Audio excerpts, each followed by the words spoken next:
Yo, what's up mga kaibigan? Nalina tayo magkwentuhan dahil sa pagiging parte ng All-NBA First Team multiple times, si Luka Doncic ay pwede nang makatanggap ng 5 years, $346 million and $338,000 sa kontrata. On an average ay sasahod siya ng $69 million per year sa contract na yan. Ganun pa man sa final year nga ng kanyang kontrata ay sasahod na siya ng mahigit $78 million. Yan nga ang biggest contract sa NBA history kung sakali. Habang sila Tyrese Haliburton naman at Anthony Edwards ay pwede na din makatanggap ng 5 years, $246 million sa kontrata dahil naging parte na din nga sila ng All-NBA team. Bukod sa kanila ay eligible na din ang OKC star Shai Gilgeous-Alexander ng 4 years, $296 million contract extension with a record-breaking $81.4 million sa final year ng kontrata niya.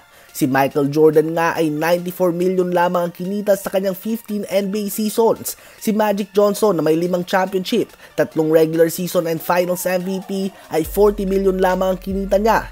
Ganun na nga kalaki mga kaibigan ang pinagkaiba ng sahod ng mga players ngayon kumpara noon. Oo, may inflation na naganap, subalit napakalaki na nga talaga ng mga sahod ng players ngayon at patuloy lamang ito nalalaki dahil mas sumisikat lang ang sport ng basketball sa buong mundo. At ngayong rumored na magkakaroon na ng 7 billion annual media rights ang NBA, posible nang umabot ng 95 million per year ang sahod ng mga players na may supermax contracts. Almost 5 years, 500 million contract na nga ang pipirmahan ng mga superstar ng susunod na henerasyon.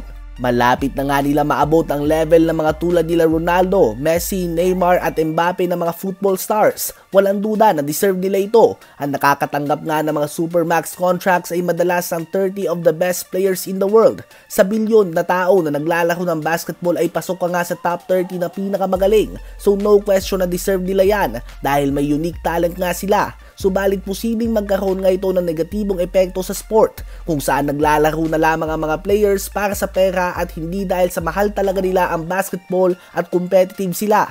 Madali lamang na makaayos and at the same time makasira ng buhay ang malaking pera. Kaya naman may mga nakikita tayong mga players na humihina matapos na pumirma ng malaking kontrata dahil maglaro ka lang nga ng maganda ng 2 o 3 taon, isang big contract lang ay set for life ka na nga.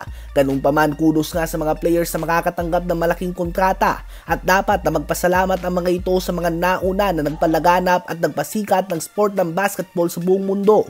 Ano ba masasabi nyo tungkol dito? Sa palagay nyo ba ay masyado nang mataas ang mga sahod ng mga players ngayon sa NBA? I-comment yan sa baba at aking babasahin yan. Huwag kakalimutan na mag-like, mag-subscribe at i-hit na din ang notification bell for more updates at kwentuhan. Salamat po!